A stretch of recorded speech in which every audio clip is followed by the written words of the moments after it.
E ele também quer que ele grave e ele assista no outro dia em qualidade DVD High Definition, em Blu-ray. Isso pagando o que ele está pagando. Então tem um conceito importante que é o seguinte: compressão sem perdas. O que é uma compressão sem perdas? O WinZip. Fizeram um arquivo em Word, uma planilha, ela está pesada. Vocês vão lá e zipam o arquivo.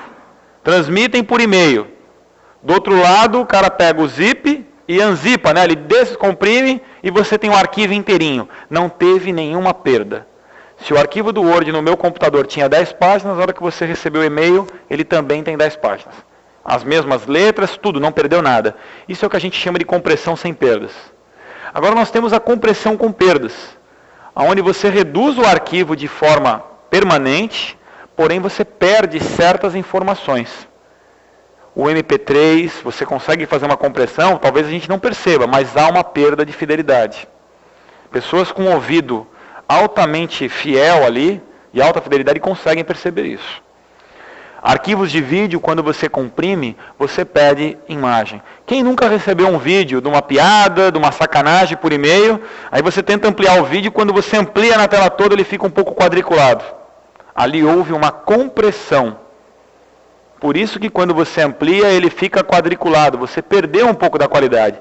Só que mesmo aquele quadriculado já é suficiente para você dar uma risada, para você receber uma informação, ou para você passar uma informação importante para um colega seu via vídeo. Então é aqui que entra.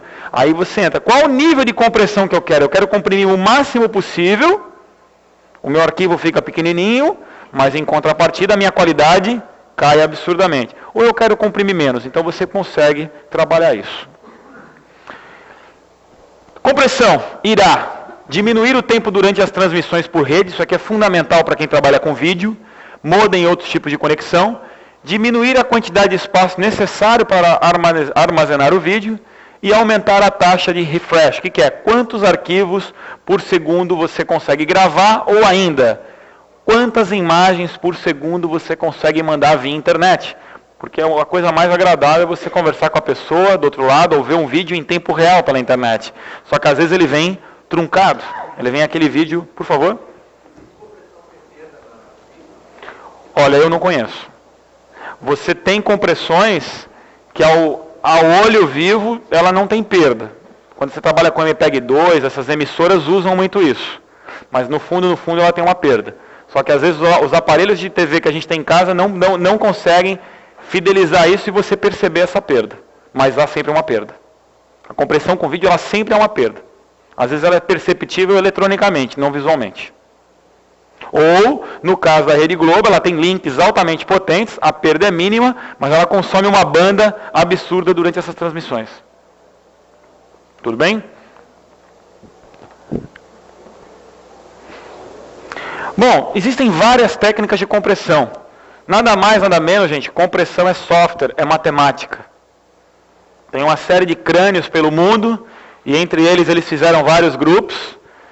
E esse G aqui é desse grupo, né? São grupos de tecnologia, aí eles vendem essas patentes, quem acaba usando isso aí paga royalties para eles, mas são desenvolvedores de software com desenvolvimento matemático muito pesado, onde a busca, né, incessante é sempre pela maior compressão e a menor perda de qualidade. Essa é a busca incessante da tecnologia de compressão. Comprimir o máximo possível, perdendo o mínimo possível. Hoje, o que há de mais moderno em compressão de imagem, que celulares usam, uma série de tecnologias, é o H264. Tá? E é a tecnologia que hoje a gente está usando nos nossos equipamentos. Bom, só para... O projetor normalmente não consegue mostrar bem. Essa primeira imagem aqui, ela está sem compressão. Eu comprimi essa imagem, vocês conseguem perceber aqui que ela já quadriculou um pouco mais? Opa, quase que eu vou para o chão. Então você consegue, ela foi comprimida. Mas eu consigo permanecer, estou vendo dois homens ali, em pé, conversando. E essa aqui então quadriculou mais ainda. Eu saí de um frame de 82K, de uma imagem, e parti para uma de 3K. Eu comprimi essa imagem. Aí você fala, bom, eu tenho uma câmera... Aí eu vou dar uma dica legal agora também. Isso a gente também trabalha nos cursos de CFTV. Quando a gente vai instalar câmeras numa agência bancária, ou que vocês vão ser consultados por um cliente de vocês, o cliente sempre quer, em todos os momentos, identificar todo mundo. Ele quer botar uma câmera aqui, que abra 90 graus, ele quer ver todo mundo, mas ao mesmo tempo ele quer ver o rosto da Thaís perfeito no monitor e saber que é a Thaís e que não é o clone dela. Ou ele quer saber o seu nome mesmo? Luca? Duca. Ou ele quer reconhecer o Duca e falar, o Duca está ali.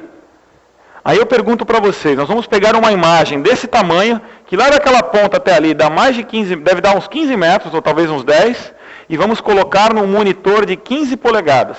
Eu estou pegando uma imagem de 15 metros e reduzindo em 15 polegadas. Eu estou reduzindo o tamanho de todos vocês. Eu vou conseguir identificar o rosto de alguém? Principalmente lá no fundo? Não. Então, num projeto de segurança, isso é uma dica legal, nós temos que usar o bom senso. Eu quero câmeras de identificação ou eu quero câmeras para visão geral, monitoramento. E uma agência bancária é um exemplo bem legal. Numa agência bancária, gente, eu já tive o poder de visualizar via gravadores digitais algumas cenas de assaltos.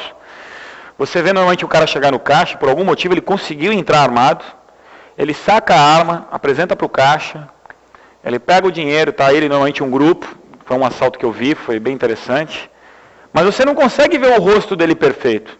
Você consegue, pô, o cara estava de paletó preto, camisa amarela, nada discreto, ele estava de calça jeans, é um cara alto, tal. Como é que você confirma? Aí tem uma câmera na porta giratória pegando a entrada das pessoas, para pegar de frente, e aí você confirma os fatos. Então a porta giratória é a principal câmera de identificação num banco. Ali sim, eu tenho uma câmera, onde está focado não é para o corpo todo, é a metade do corpo, ou talvez assim, para pegar o rosto. Ou de tal forma que na porta giratória pega o corpo todo, mas ele vai caminhar obrigatoriamente no sentido da câmera. Porque se ele caminha, o rosto dele vai ficar próximo.